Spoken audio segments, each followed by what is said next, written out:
I don't know if this is getting out. The needle is buried in the red, and the floor is humming under my boots. If you can hear this, don't try to find the source. Just listen. I'm broadcasting from a relay station about 40 miles outside the city, a place that isn't on the official maps anymore. My name is Elias. I used to be a data analyst for the regional power grid. My job was to watch the numbers and make sure the lights stayed on.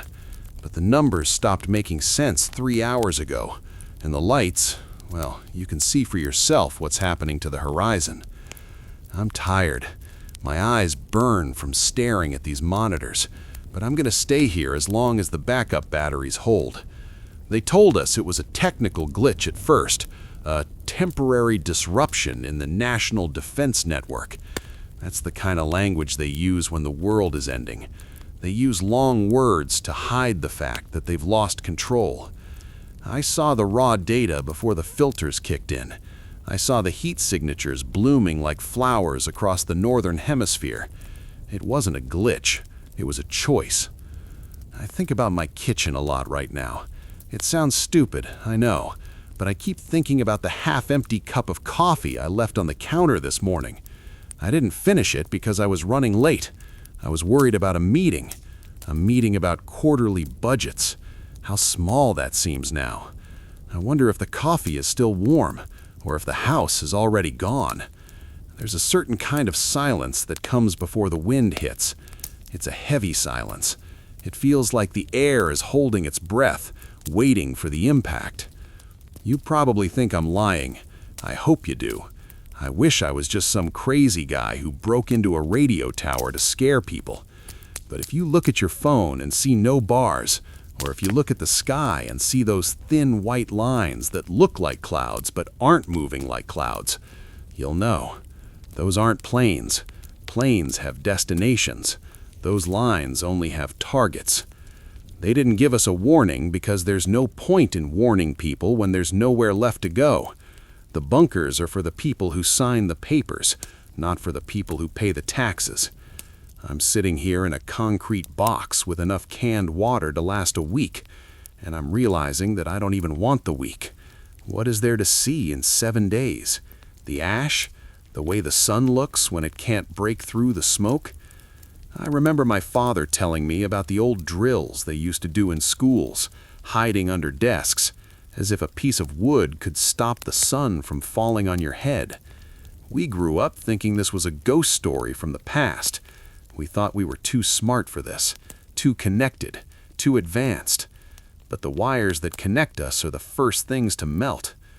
I'm watching a monitor right now that tracks sea-level atmospheric pressure. The needles are jumping. Something just happened over the coast. It's quiet here, but the machines are screaming. It's funny how the machines know the truth before the humans do.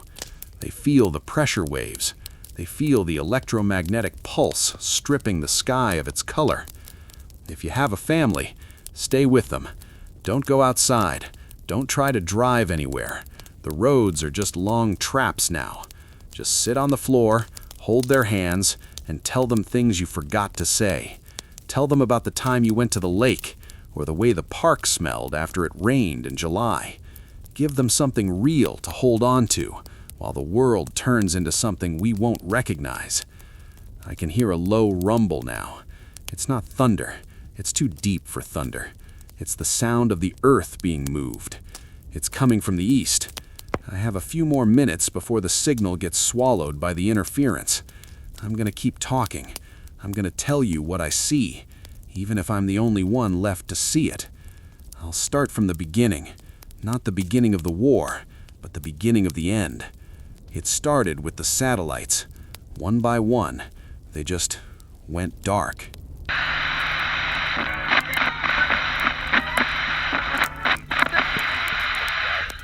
The static is heavy now, like the sound of 1,000 people whispering in a language I don't understand.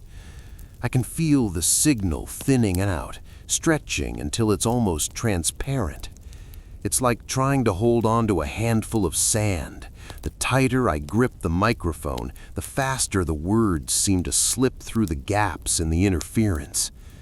I'm leaning closer to the console because the heat from the transmitter is the only thing that makes me feel like I'm still tethered to the physical world. Outside of that warmth, there's just the cold, creeping realization that the map of my life has been folded up and thrown away.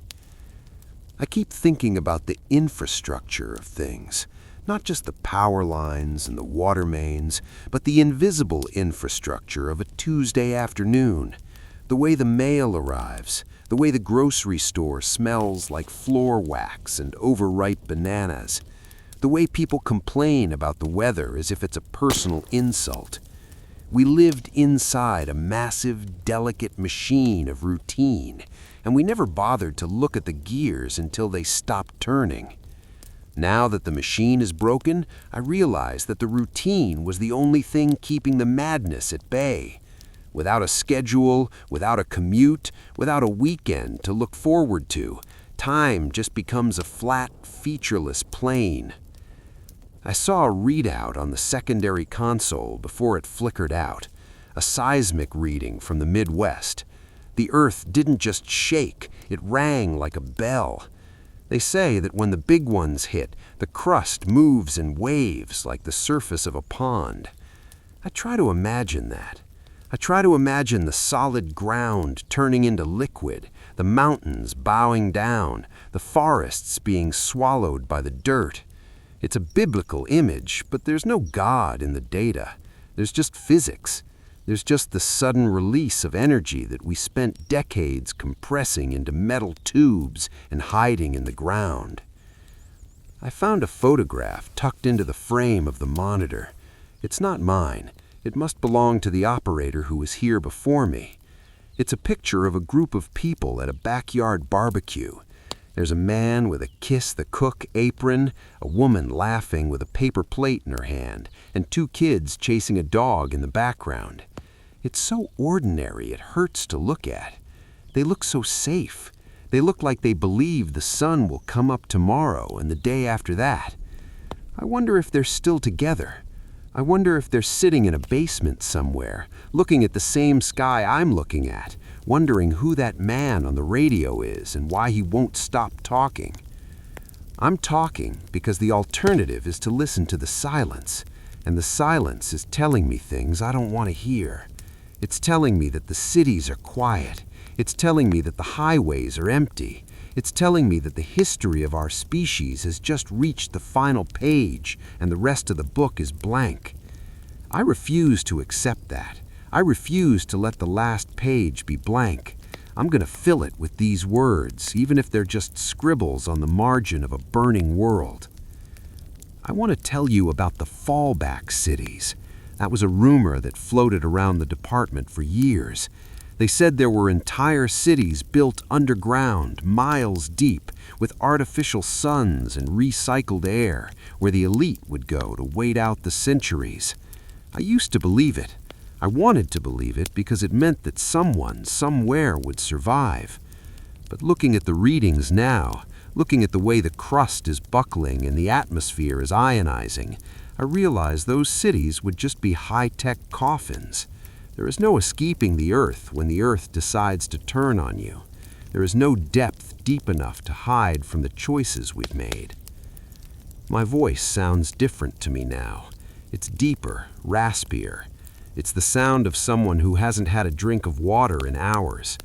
I'm looking at the empty bottle on the desk, wondering if I should try the tap in the hallway. But the tap is connected to the tank on the roof, and the tank on the roof has been sitting under a sky full of fallout for 3 hours. I think I'll stay thirsty. I'd rather die of a dry throat than of what's in that water.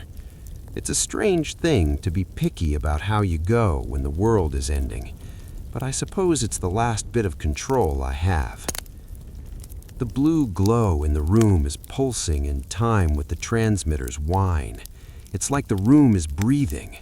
I can see the dust particles caught in the light, and they look like tiny stars. Maybe that's what we are now, just dust caught in a dying light. We spent so much time worrying about our legacies, our reputations, our bank accounts. We built monuments to ourselves out of stone and steel. but the wind is turning the stone to sand and the steel to rust. In the end, the only thing that survives is the story. If you can hear this, you are the keeper of the story. You are the one who has to remember. You have to remember the way the world looked when it was green. You have to remember the sound of a human laugh. You have to remember that we weren't always like this. We weren't always at each other's throats. There were moments of grace. There were moments of kindness. There were times when we looked at the stars and felt wonder instead of fear. Hold on to those moments. Feed them like a small fire in a cold cave. They are the only things that will keep you warm in the years to come. I'm looking at the operational status board. It's all red. Every single sector is inactive. It's like a Christmas tree where all the bulbs have burned out. I'm the only light left on the board. One tiny flickering green dot in a sea of red. I wonder how many other green dots are out there, hidden in the red. I wonder if they can see me. I wonder if we're all just blinking at each other across the ruins, like fireflies in a graveyard.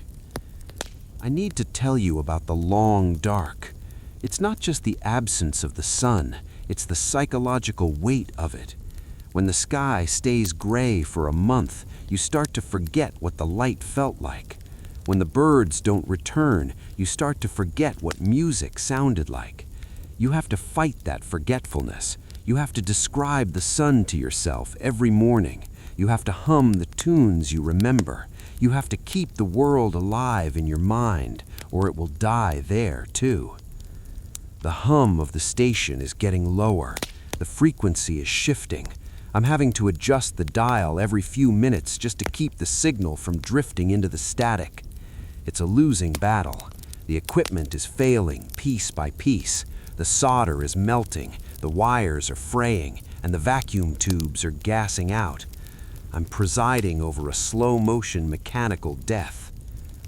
I want to tell you about my father one more time. He was a gardener. He spent his whole life working the soil, growing things that would only last a season. I asked him once why he bothered, since it all just died in the winter anyway. He looked at me and said, "Elias, the beauty isn't in the staying, the beauty is in the trying." We tried, didn't we? As a species, we tried. We built civilizations, we wrote symphonies, we walked on the moon. We failed in the end, but we tried. And there's something beautiful in that, even now. The smoke from the transmitter is making it hard to see. I'm wiping my eyes with the back of my hand, but it's just smearing the soot. I'm going to try to boost the power one last time. It'll probably blow the main breaker, but I want to see if I can reach the other side of the mountains. I want to see if there's anyone left in the valley. Stay with me. I'm turning the dial. I'm pushing the slider. Can you hear that? The static is changing. It's getting sharper. It's like the air is being torn open. I'm still here. I'm Elias. I'm a voice in the dark. Don't go away. Please, don't go away.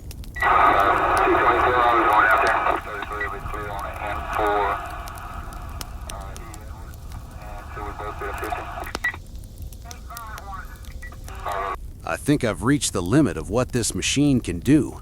The sliders are all the way up, and the smell of scorched copper is so thick I can taste the penny metal on the back of my tongue. But for a second there, I thought I heard a click, a response. Maybe it was just the expansion of the metal roof or a circuit popping, but I'm going to tell myself it was you.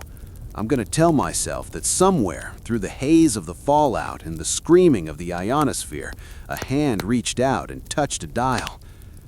It's getting harder to remember the world as it was 3 hours ago. The brain is a strange thing. It adapts to horror so quickly just to keep you from shattering. The before is already starting to feel like a movie I saw a long time ago. A movie about a man who had a car and a mortgage and a favorite brand of toothpaste.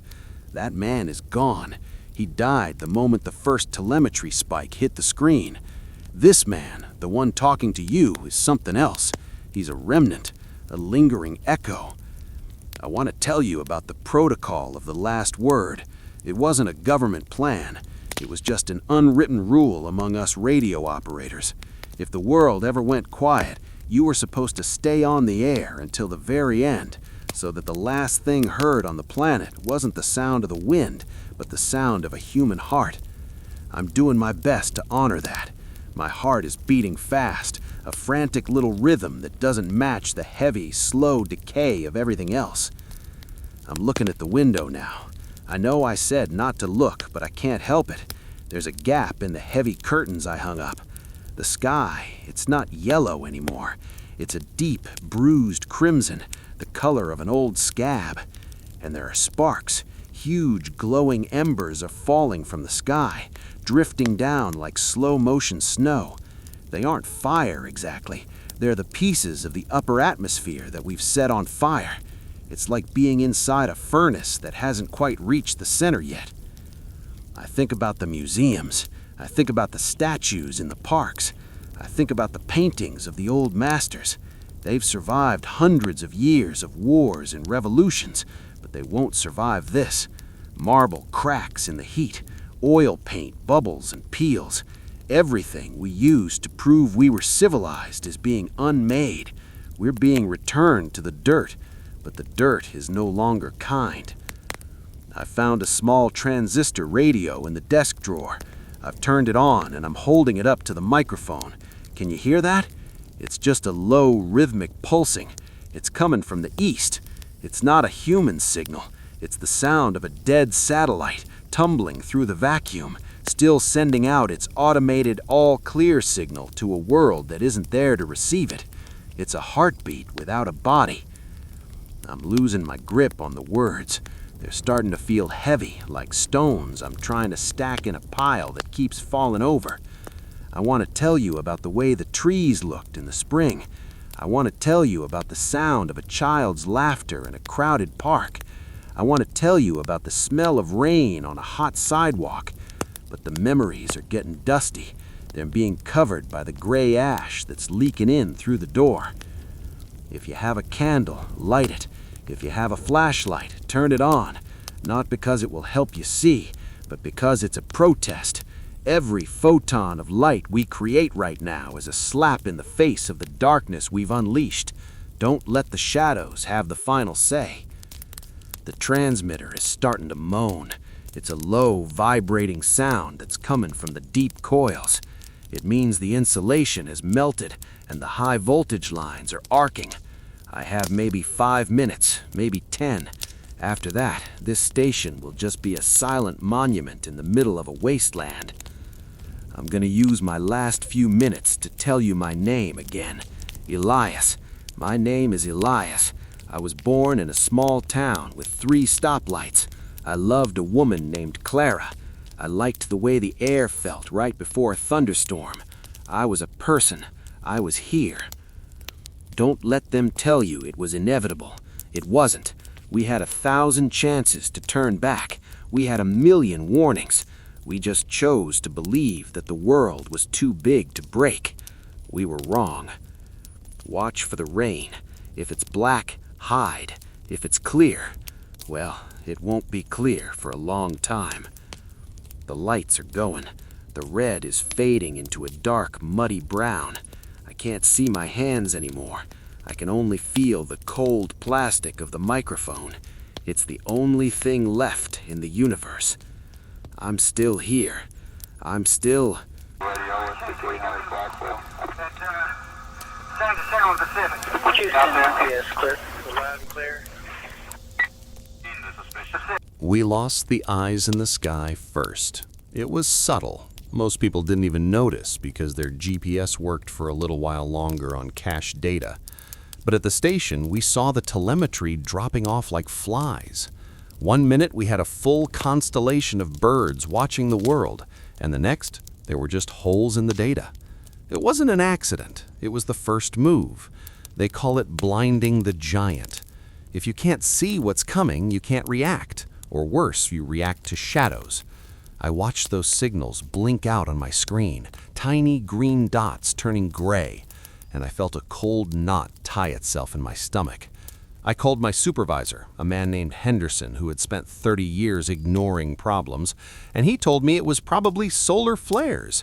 He actually said that, solar flares. Even then, when the world was already tilting, the people in charge were clinging to the most boring explanations possible because the truth was too heavy to carry. I wonder what Henderson is doing now. He's probably in his car, stuck in that massive crawl of steel on the interstate, realizing that the flares are getting closer. After the satellites went, the cables followed, the undersea fiber optics. The world is wrapped in these glass veins, carrying every text, every bank transfer, every "I love you" sent across an ocean. They started snapping. We saw the traffic rerouting, trying to find a path through the remaining lines, but the congestion was too much. The internet didn't just go down, it choked to death. That was when the panic really started in the cities. Not because of the missiles, not yet, but because people couldn't check their feeds. They couldn't see what everyone else was saying. We've become a species that doesn't know how to feel an emotion unless we see 1,000 other people feeling it at the same time. Suddenly, everyone was alone in their own heads, and that is a very dangerous place for most people to be.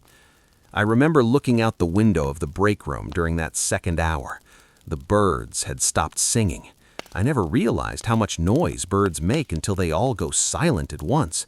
It's like they have an internal barometer for doom. They tucked themselves away in the eaves of the building, wings tight, heads down. They knew. And there I was, holding a plastic fork and a container of lukewarm noodles, watching the sky turn a strange, bruised shade of purple. I knew right then that I wasn't going home. I knew that the house with the blue door and the garden I never finished weeding was already a memory. I stayed at my desk. I started pulling files I wasn't supposed to have access to. When the security protocols began to fail because the authentication servers were offline, the whole system opened up like a book. I saw the communication logs from the silos, short coded bursts, condition Zulu, authorization Alpha 9. It's also clinical. They talk about the end of civilization like they're filing a tax return. There was no shouting in the logs, no hesitation, just the steady rhythmic heartbeat of a machine doing exactly what it was designed to do. We spent trillions of dollars and 60 years building a machine that could kill us all in 30 minutes, and we acted surprised when someone finally pushed the button. I think about the people in the silos, those kids mostly, 20 years old, sitting in a hole in the ground in North Dakota or Siberia, waiting for a light to turn from red to green. They've been trained to forget that there are cities on the other end of those coordinates. They've been trained to see the world as a series of grid points. I wonder if their hands shook. I wonder if they thought about their moms or their dogs, or the girl they were supposed to meet for a drink on Friday night. Or maybe they just felt relief that the waiting was finally over. The rumbling I mentioned earlier, it's getting louder. It's a rhythmic thudding now, vibrating through the soles of my shoes. It feels like a giant is walking toward the station, stepping over mountains. It's the sound of the atmosphere being torn apart. When a weapon like that goes off, it creates a vacuum, and the air rushes back in to fill the hole. That's the sound of the wind trying to heal a wound that won't close. I saw a map on the main terminal before the screen cracked. It showed the projected fallout patterns. The colors were beautiful, pinks and oranges and deep reds swirling across the geography like a watercolor painting. If you didn't know what the colors meant, you'd think it was art. But those colors represent the invisible dust, the stuff that gets into your bones and stays there, the stuff that turns the soil into poison. I'm looking at a photo on my desk now. It's a picture of my niece. She's 5 years old in the photo, wearing a yellow dress and holding a melting ice cream cone. She's laughing so hard her eyes are closed. I keep looking at her and then looking at the red light on the console. It's an impossible gap to bridge. How do you live in a world where both those things exist, the ice cream and the megaton? We tried to pretend the megatons weren't there so we could enjoy the ice cream, but the megatons don't care if you believe in them. They've been waiting in their dark rooms for a long time. The air in here is getting hot. The cooling fans for the server racks have failed, and the smell of hot plastic is starting to fill the room. It's an acidic, biting smell. It reminds me of the time my old computer caught fire when I was a teenager. My mother screamed because she thought the whole house would go up. I'd give anything to hear her scream right now, to hear any human voice that isn't my own. If you're listening to this on a hand-cranked radio or a battery-powered set, keep the volume low. You don't want to draw your attention to yourself if there are people nearby. People change when the lights go out for good. The thin layer of please and thank you rubs off very quickly when the grocery stores are empty and the water stops running. You'll see a side of your neighbors you never wanted to see. Or maybe you'll see the best of them. Maybe you'll see people sharing their last crust of bread. I'd like to believe that. I really would.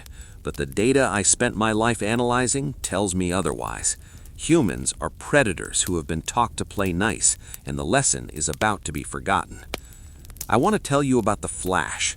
I didn't see it directly. The windows here are reinforced and tinted, but I saw the reflection of it on the hills to the west. For a second, everything was whiter than white. It wasn't like sunlight. Sunlight is warm and yellow. This was a cold, surgical light. It stripped the color out of the world. It made the trees look like skeletons. And then, a few seconds later, the heat hit. Even through the concrete walls, I felt it, a wave of dry, searing air that made my skin crawl. That was the first one. I don't know where it hit. Maybe the airbase, maybe the rail yards. It doesn't really matter now. Once the first one lands, the rest follow like falling dominoes. It's a mathematical certainty. It's called launch on warning. It means the machines take over because humans are too slow to keep up with the pace of the destruction. I'm going to take a drink of water now. My throat is dry from talking. Stay with me. I have more to tell you. I have to tell you about the Black Umbrella Protocol. They never told the public about that one. 4423 live, we'll get the mobile station.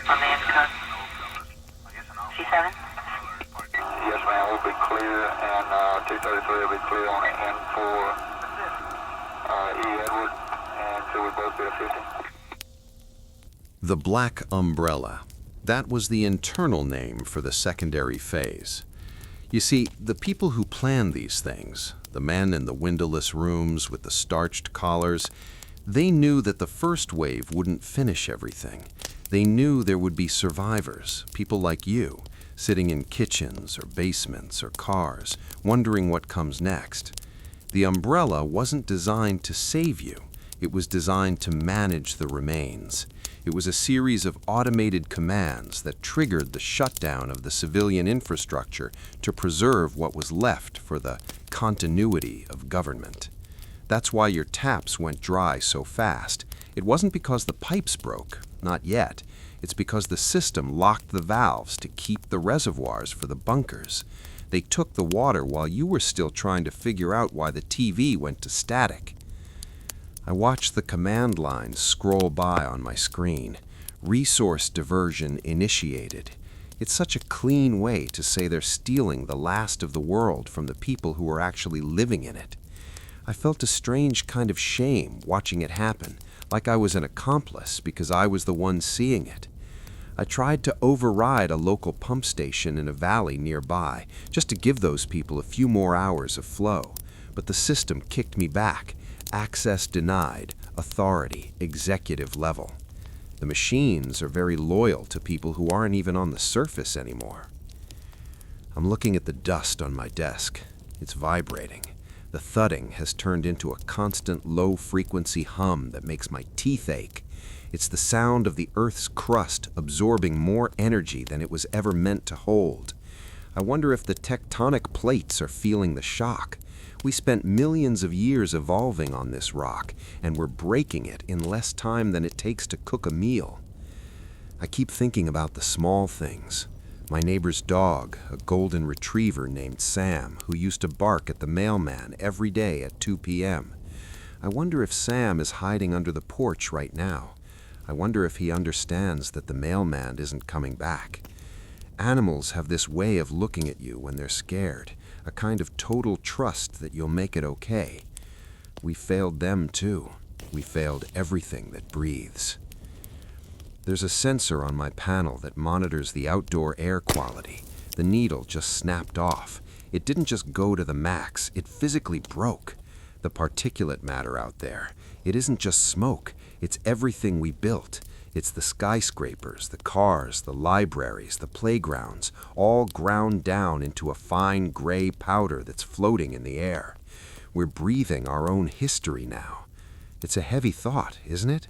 That the air filling your lungs might have been a bridge or a painting an hour ago. I'm starting to feel a bit lightheaded. The oxygen scrubbers in this room are old, and I don't think they were meant to handle the level of pollutants being sucked in from the intake vents. I should probably turn them off and rely on the bottled air, but I'm afraid of the silence that will follow if I shut down the machinery. As long as the hum is here, I can pretend I'm still working. I can pretend there's a reason to be here. I found a log from a station in the north right before they went dark. The operator there, a woman named Sarah, didn't send data. She just sent a single line over the emergency band. She said, "The snow is falling, but it's warm." That's the ash. If you see white flakes falling from the sky and it's not cold out, don't touch them. Don't let them get on your skin. It's not snow. It's the ghost of a city. I keep wondering why I'm still talking. Maybe it's because I don't want to be the only one who knows how the lights went out. If I tell you, then the story exists outside of this room. It lives in your ears, in your head. It becomes a part of you. And as long as you're alive, the truth isn't buried yet. I want to tell you about the silence that's coming. After the wind dies down and the fires burn themselves out, there's going to be a silence like nothing you've ever heard. It won't be the quiet of a sleepy Sunday morning. It'll be the silence of a room where the clock has stopped ticking. You'll want to fill it with noise. You'll want to scream just to hear a sound. But save your breath. You're going to need it. The lights in here are flickering now. The main generator is struggling. I can hear it coughing in the sub-basement. It's a mechanical death rattle. I have a flashlight here, but I don't want to use it yet. I want to see how long I can stay in the dark before the dark becomes everything. If you can still see the stars tonight, if the smoke hasn't covered your part of the world yet, look at them. They're still there. They don't know what we did. They don't care. To the universe, we're just a tiny spark that went out a little sooner than expected. There's something comforting in that, I think, that the whole thing doesn't end just because we did. But I'm scared. I can admit that now. I'm not an analyst anymore. I'm just a man in a box, and I'm terrified of the moment the radio goes dead. I'm terrified of the moment I stop being a voice and start being a memory. Watch the horizon to the north. If the sky starts to glow a deep, pulsing green, that means the upper atmosphere is ionizing. It means the shield is gone. If you see that, get as deep underground as you can. Don't wait for the siren. The sirens are broken.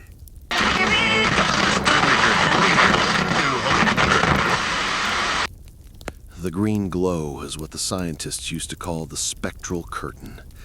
It sounds like something from a theater, doesn't it? But it's really just the air itself being cooked about particles that have no business being this low. If you see it, it means the magnetic field is buckling under the weight of the high-altitude bursts. We used to think the sky was this solid, eternal thing, but it's fragile.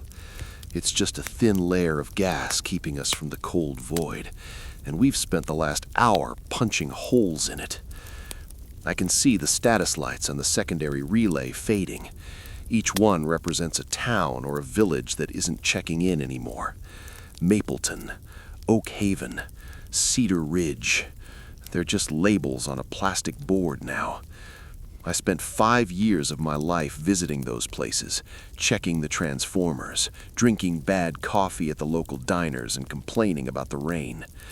I remember a waitress in Mapleton who always wore a silver locket. She had a laugh that sounded like wind chimes. I wonder if she had time to realize that the flash wasn't a thunderstorm. I wonder if the locket is all that's left of her. It's strange how your mind clings to people you barely knew. I'm mourning a woman whose name I don't even remember while the entire world is collapsing. Maybe it's because the entire world is too big to understand. You can't cry for 8 billion people. You can't even imagine that many faces. But you can cry for a waitress with a silver locket and a kind laugh. You can cry for the way the sun used to hit the brick walls of the old library downtown at 4 o'clock in the afternoon. The heat in this room is getting worse. I've taken off my jacket, and the sweat is making it hard to grip the microphone. The air feels heavy, like I'm breathing through a wet cloth. I should check the radiation dampeners, but I know what the reading will be. The concrete here is thick, but it's not magic. It's just a matter of time before the invisible needles find a way through the pores of the stone. I'm looking at the Emergency Broadcast System manual sitting on the edge of the desk. It's a thick binder full of procedures for every possible disaster: floods, earthquakes, civil unrest. There's a chapter at the very back behind a red tab labeled Non-Recoverable Event. I opened it earlier. Do you know what it says? It's only 1 page long. It doesn't give instructions on how to fix anything. It just tells you how to record a loop and where to find the suicide pills in the first aid kit. That's the plan. That's what the brightest minds in the government came up with for this moment. A pre-recorded message and a way out. I didn't take the pills. I threw them down the drain. I'd rather be awake for this. I'd rather be a witness, even if there's no court left to testify in. I want to talk about the water. If you're lucky enough to have a well, or if you filled your bathtub before the pressure dropped, listen to me. Filter it, then boil it, then filter it again. But even then, be careful. There are things in the rain now that don't go away just because you boiled them. We've released isotopes that have a half-life longer than the history of our civilization. We've poisoned the future before it even had a chance to happen. I think about the children. That's the part that makes my chest feel like it's being crushed by a hydraulic press. They didn't vote for this. They didn't build the silos. They were just playing with blocks and learning their ABCs. They were looking forward to birthdays and summer vacations. How do you explain to a child that the world is over because some men in suits couldn't agree on a border or a trade deal? You can't. You just hold them and hope the end is quick. The rumble is changing. It's not a thud anymore. It's a roar. It sounds like a jet engine is idling right outside the door. But there are no jets. It's the sound of a firestorm. When a city burns all at once, it creates its own weather. It sucks the oxygen out of the surrounding countryside to feed the flames. It creates winds that can pick up a car like it's a toy. If you're in the path of that wind, you need to find a way to seal your vents. Use duct tape, clothes, anything. If the heat doesn't get you, the carbon monoxide will. I'm looking at the clock on the wall. The second hand is still moving. It's so steady. Tick, tick, tick. It doesn't care that the world it was built to measure is gone. It just keeps doing its job. I find that deeply insulting for some reason. I want to smash it. I want to make it stop so the time matches the reality. But I don't have the energy to get up. I'm going to try to switch the frequency to a wider band. I want to see if I can pick up anything from across the ocean. Maybe it's different there. Maybe someone stayed their hand. Maybe there's a piece of the earth that's still green and quiet. I'm turning the dial now. It's just static. Static and the sound of the sun hitting the atmosphere. Wait, there's something. A pulsing. No, it's just more interference. The ionosphere is a mess. If you're still there, if you can still hear me, don't give up yet. Humans are like weeds. We find a way to grow in the cracks of the sidewalk. Maybe you'll be the one who sees the first blade of grass come back through the ash. Maybe you'll be the one to tell the story of the man in the radio tower who wouldn't stop talking. I need to rest my voice for a minute. The smoke is getting into my lungs. Stay on this frequency. I'm not done. I still have to tell you about the Protocol 99.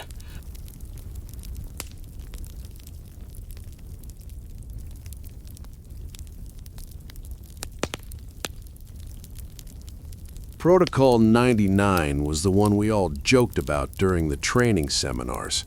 We called it the ghost tape. It's an automated system designed to broadcast on every available frequency once the biometric sensors in the Capitol stop detecting a pulse from the chain of command. It's a loop of patriotic music and pre-recorded instructions telling everyone to remain calm and wait for further orders from local authorities. But the catch is, by the time Protocol 99 activates, there are no local authorities. It's just a machine talking to a graveyard. If you start hearing America the Beautiful or a steady synthesized voice giving you a list of FEMA coordinates, ignore it. Those coordinates are 30 years out of date. They'll lead you to empty fields or warehouses that were sold off to private developers a decade ago. The machine doesn't know the world changed. It just knows its masters are dead. I can see the flickering of the lights getting more aggressive now. It's like the building is blinking, trying to stay awake. I wonder how many other people are doing exactly what I'm doing right now. Somewhere in a bunker in the Urals, or a basement in London, or a reinforced closet in Beijing. Is there another man with a headset and a dry throat? Are we all saying the same things? Are we all apologizing to the walls? I'd like to think there's a symphony of us, a final choir of human voices filling the airwaves before the static takes over for good. The roar outside is getting high-pitched. It's the sound of metal screaming. This station has a perimeter fence made of heavy chain link, and I think the wind is vibrating the wire until it snaps. It sounds like 1,000 violin strings breaking at once. I used to like the sound of the wind. I used to open my windows at night to hear the trees rustling in the backyard. Now, the wind is a weapon. It's carrying the weight of everything that was just turned into dust. I found a notebook in the drawer of this desk. It belongs to the guy who works the night shift, a kid named Marcus. He's got drawings in here, sketches of comic book characters and a grocery list. Milk, eggs, laundry detergent, cat food. It's so heavy looking at that list. Marcus probably went home to feed his cat. I hope he made it. I hope the cat is sitting on his lap right now, and they're both watching the sky turn that terrible, beautiful orange. I hope he didn't spend his last hour at a grocery store trying to find laundry detergent. We spend so much of our lives preparing for a future that is never guaranteed. We save money, we plan careers, we buy insurance. We insure our cars against accidents, while we live in a world that is fundamentally an accident waiting to happen.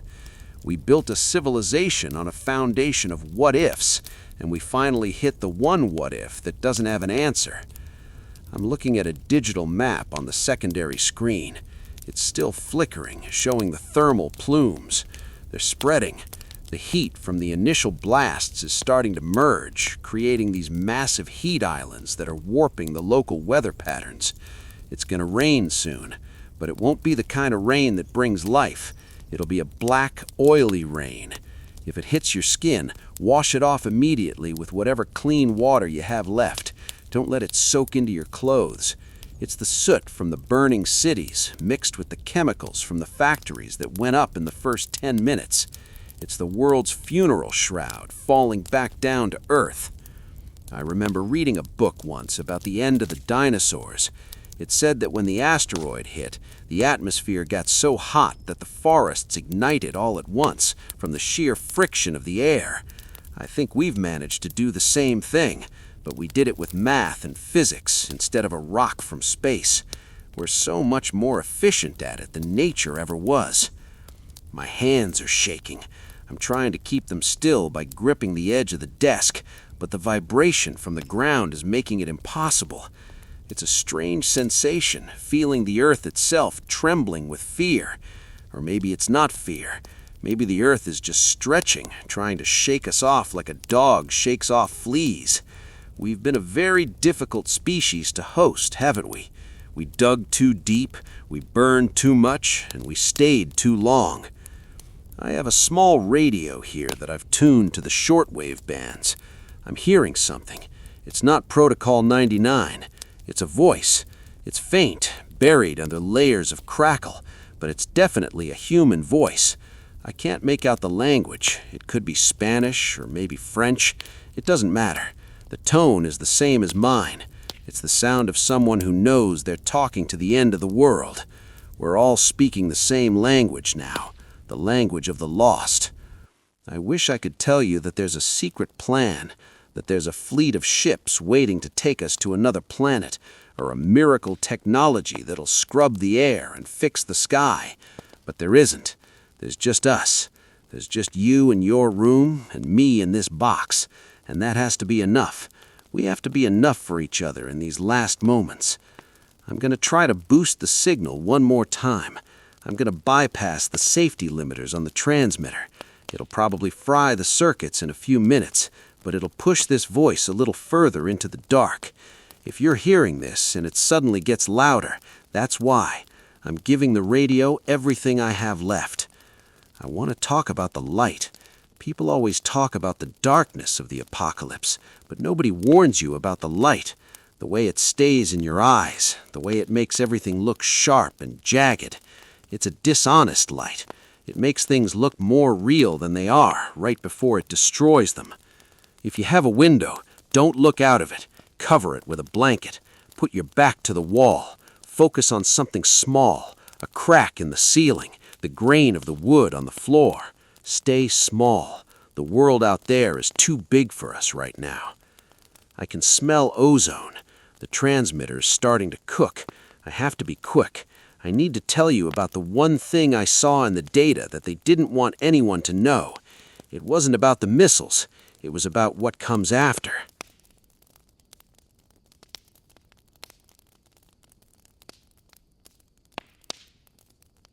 The thing they didn't want us to know, the secret kept in the deep folders, wasn't about how many people would die in the first hour. They already had those numbers. They've had them since the 50s. The secret was about the recovery, or rather the lack of one. In all the public speeches, they talked about rebuilding.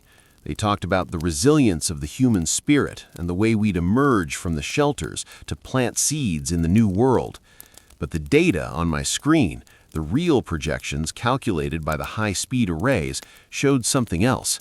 It showed a permanent state of decay. It showed that we weren't just knocking down buildings, we were breaking the cycle of the seasons. They knew the smoke would be so thick that the sun wouldn't reach the ground for years. Not months, years. They knew the temperature would drop 30 degrees in a week. They called it climatic stagnation. It means the world becomes a cellar, cold, dark, and damp. The seeds won't grow. The rain will stay bitter. They knew this, and they built the silos anyway. They built them knowing that even the winners would be inheriting a tomb. I think that's why the commanders were so quick to turn the keys. They realized there was no point in holding back because there was nothing left to save for later. I'm looking at the air intake gauge. It's starting to spin backwards. That's not supposed to happen. It means the pressure outside is lower than the pressure inside.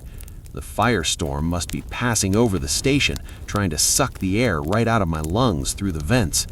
I've had to block the main duct with my sweater. It's cold in here now, but it's a quiet cold.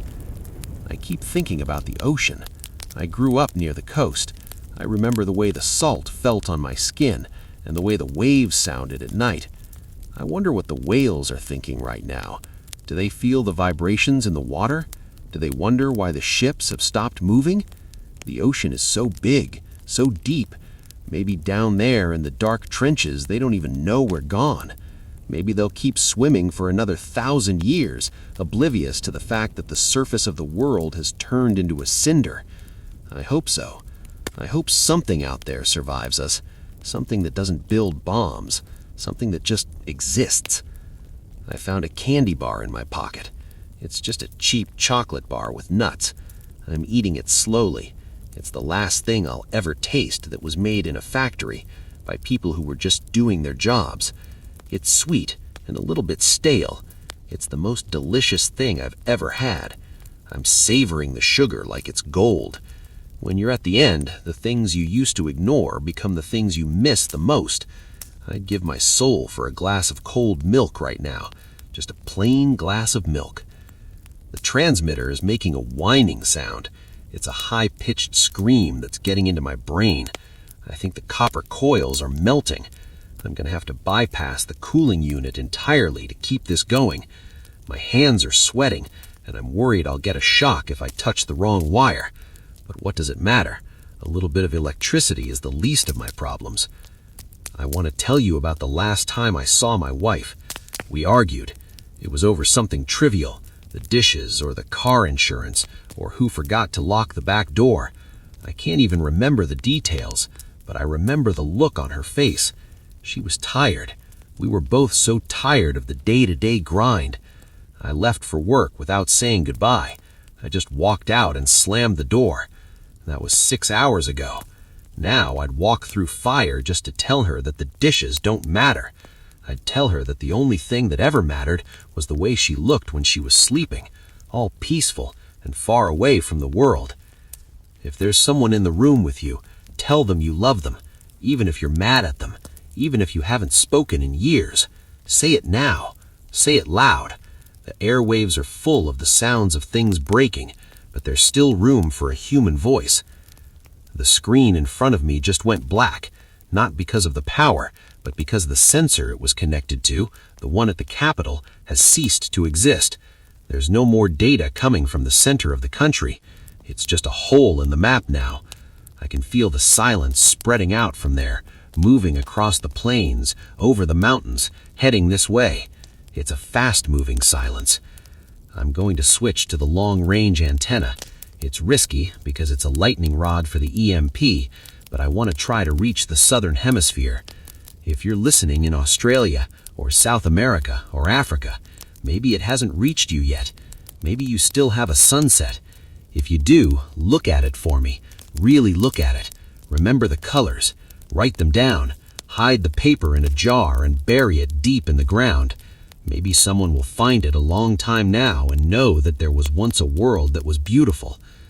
The room is starting to fill with a blue haze. It's ionized gas. It's beautiful in a terrifying way. It's like being inside a neon light. It makes the hair on my arms stand up. It's the smell of the end. It smells like burnt hair and static. I have one more file to tell you about. It's called The Seed. It wasn't a biological seed. It was a digital one, a collection of everything we knew, our music, our art, our science, stored in a hardened vault deep under a mountain in the desert. They built it so that if everything went wrong, something would remain. But as I look at the crumbling world on my monitors, I realize that a digital record isn't a life. You can't eat a file. You can't hug a line of code. We spent so much time trying to save the memory of us that we forgot to save the us. I'm losing the signal. The needle is dropping. I can hear the static crawling up through the floor. It's a hungry sound. It's eating the words as I speak them. Watch for the birds. If you see the birds coming back, it means the air is clearing. If you don't see them, stay underground. Don't come out for anything. Not for voices, not for lights, not for hope. I'm going to stay here. I'm going to keep talking until the last spark dies. I'm not afraid of the dark anymore. I'm just sorry. I'm so sorry we let it happen.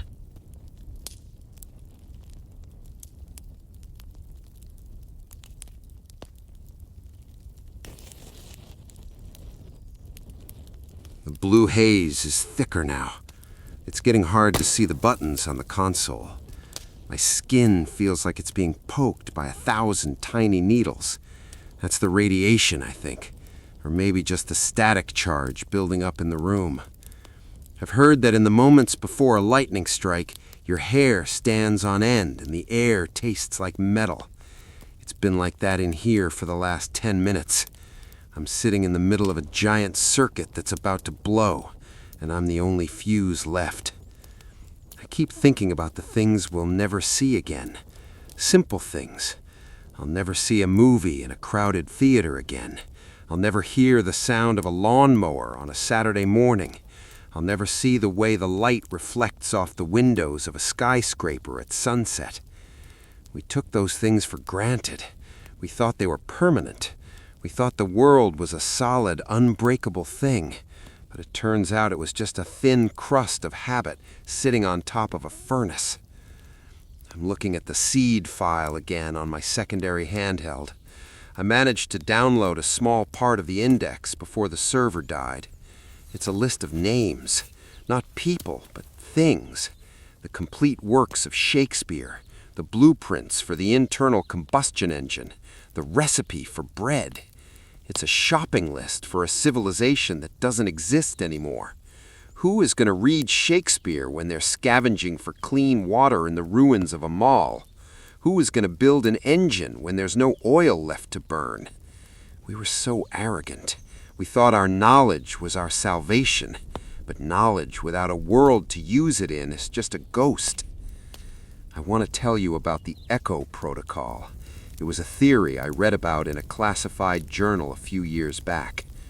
The idea was that if enough nuclear weapons went off at once, the sound waves would travel around the Earth multiple times, colliding with each other and creating nodes of pure vibration. They said it would sound like a low, continuous moan coming from the ground itself. I think I'm starting to hear it. It's not a roar anymore. It's a hum, like a giant tuning fork has been struck and it's never going to stop ringing. It's the sound of the planet's bones vibrating. I'm thinking about a girl I saw at the bus stop yesterday. She had a bright red umbrella and she was jumping in the puddles. She was so happy. The rain was just water to her.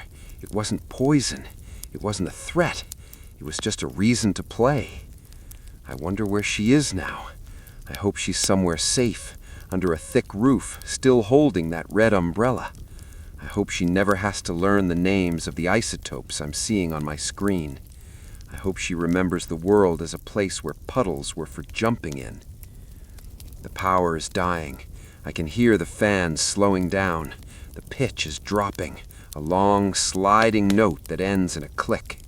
The room is getting dark, except for the emergency red lights and the glow of the transmitter tubes. It looks like a cave in here. A high-tech cave for the last man on Earth. I'm not the last man, I know that. You are out there, somewhere, in a cellar, or a cave, or a reinforced room. You are listening to this because you're looking for a reason to keep breathing. I don't have a reason for you. I wish I did. I wish I could tell you that the government is coming to save you, or that the radiation will wash away in the rain. But I can't lie to you. Not now. The only reason to keep breathing is because you're a human being, and that's what we do. We survive. We find a way to exist in the ruins. We tell stories in the dark. That's what I'm doing right now. I'm telling a story so that the dark doesn't feel so empty. I remember a trip I took to the desert when I was younger. We sat out under the stars, miles away from any city. The sky was so crowded with light that it felt heavy. I remember feeling so small, so insignificant. My father told me, "Elias, don't ever feel bad about being small. The stars are big, but they aren't alive. You are. That makes you more important than all of them." I didn't believe him then. I thought he was just being a dad. But I think I understand now. We were the part of the universe that could feel, that could love, that could look at the stars and wonder what they were. And we've put that fire out. The transmitter is glowing a deep, angry orange. It's going to melt through the casing soon. I can smell the lead and the tin. I have to keep talking. I have to fill the space. If you find a radio that still works tomorrow, don't stay on this frequency. This station won't be here. Move the dial. Look for others. There will be others. People like me. People who can't shut up. People who need to know someone is listening. Find them. Build a network of voices. It's the only thing that will keep us human. If we stop talking, if we stop sharing our names and our memories, then the machines have won. I'm looking at the clock. It's almost midnight. The start of a new day. A day without a sun. A day without a schedule. I wonder what we'll call the days now. Maybe we'll just number them. Day 1 of the after. Day 2. I'm starting to cough. The air is too thin. I think the sweater in the vent is slipped. I I don't have the strength to get up and fix it. I'm just gonna sit here in the red light and watch the needles drop to 0. Watch the water. If it turns a different color, if it looks oily or metallic, don't drink it. Even if you're thirsty enough to die, dying of thirst is better than what that water will do to you. I'm sorry I couldn't do more. I'm sorry I was just a man at a desk. I should have said something sooner. We all should have. We saw the numbers climbing. We saw the rhetoric getting sharper, and we just went back to our coffee and our meetings. We thought someone else would fix it. The signal is breaking up. I can hear the digital artifacts eating my words. It sounds like I'm underwater. Maybe I am. Maybe the whole world is sinking into a deep black ocean. If you can hear me, just remember the trees. Remember the way the wind felt when it wasn't a weapon. Remember the smell of the grass. I'm Elias. I was a data analyst. I was a husband. I was a human being. Goodbye.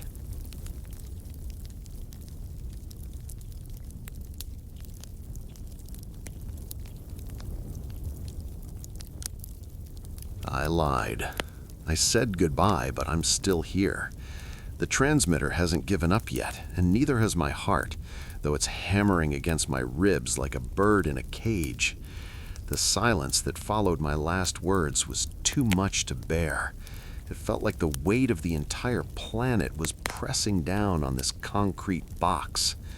I realized I'm not ready for the silence. Not yet. I need to keep the air moving. I need to keep the electrons jumping across the gap.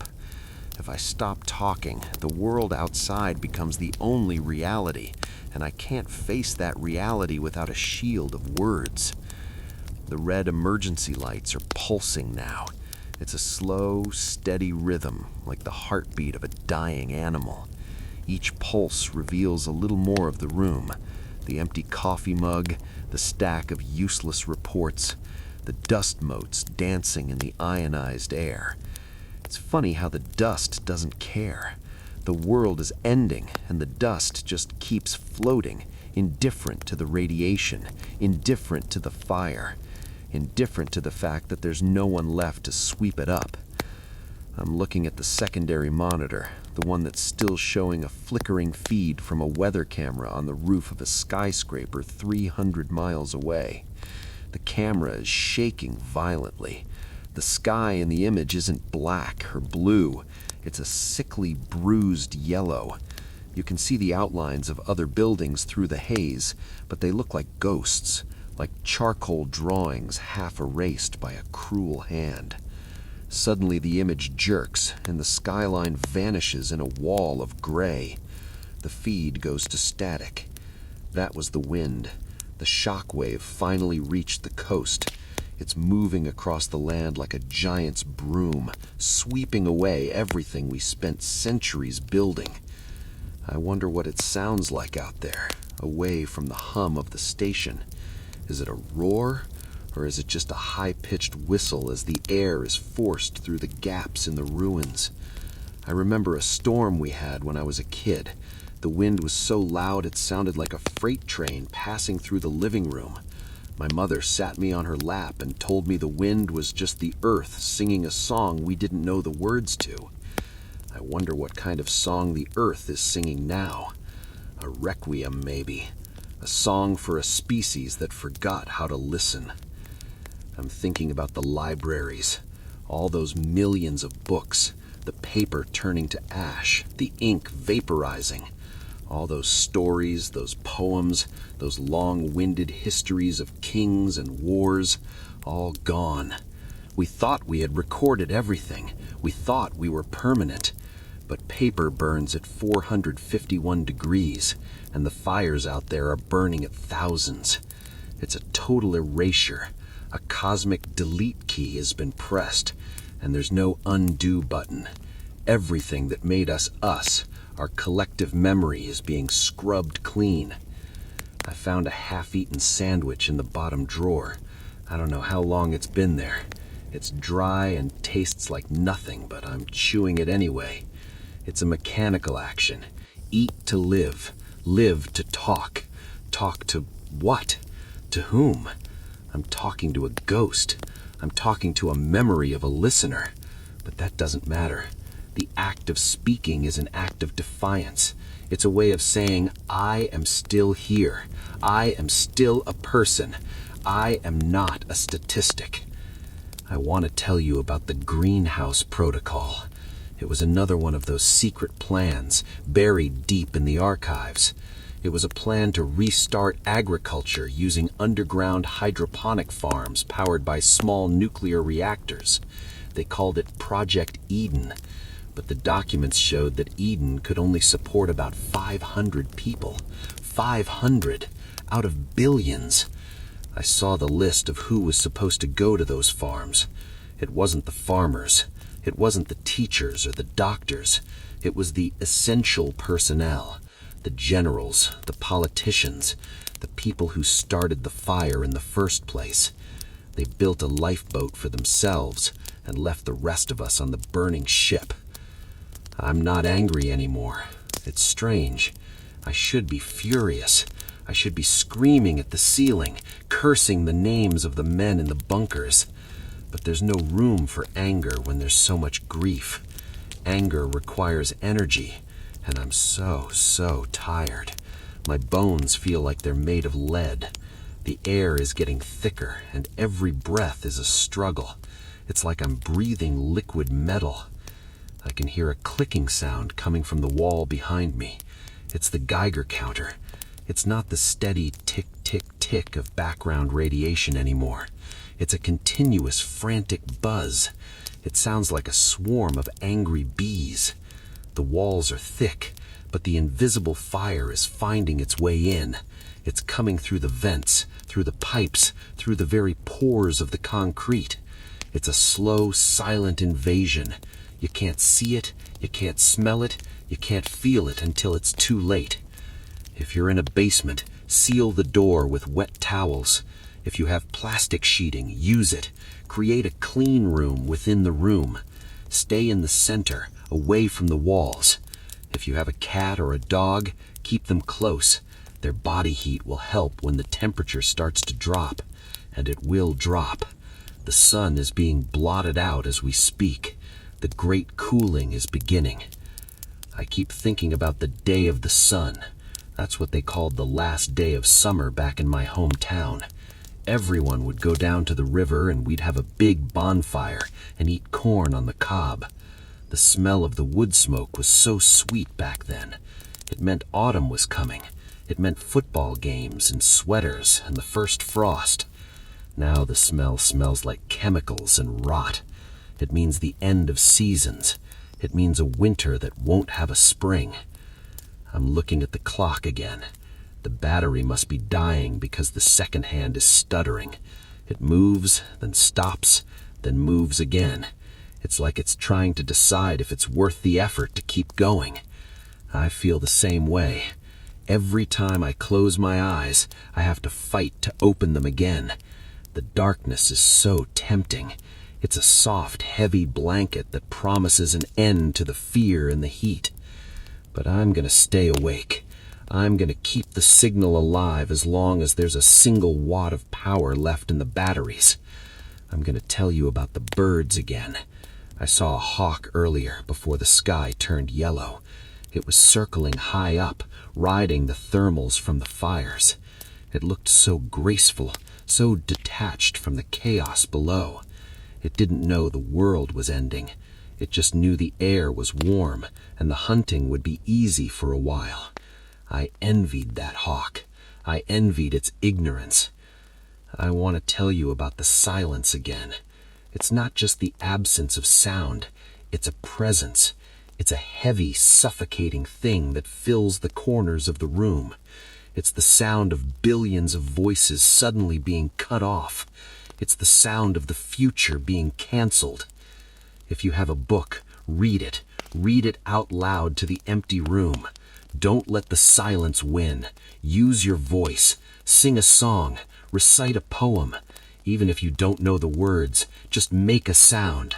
Let the universe know that there is still something alive on this rock. Let it know that we didn't go quietly. The transmitter is making a new sound now, a low grinding noise. I think the bearings in the cooling fan are seizing up. When the fan stops, the tubes will pop, and that will be it. The signal will vanish, and I'll be alone in the dark. I'm gonna try one more thing. I'm gonna patch the radio through to the outdoor microphone. I want you to hear what it sounds like out there. I want you to hear the wind. Wait, I'm reaching for the patch cable. It's hard to move my arm. It feels like it weighs 100 pounds. Just a second. There. Can you hear it? That low, whistling moan? That's not the wind. That's the sound of the atmosphere vibrating from the pressure waves. That's the sound of the earth being struck like a bell. It's a beautiful sound in a way. It's the last note of a long, complicated symphony. I'm gonna leave the microphone open for a while. I'm gonna lean back in my chair and close my eyes. I'm not gonna sleep. I'm just gonna listen. I'm gonna listen to the world saying goodbye. Stay on the frequency. Don't let go.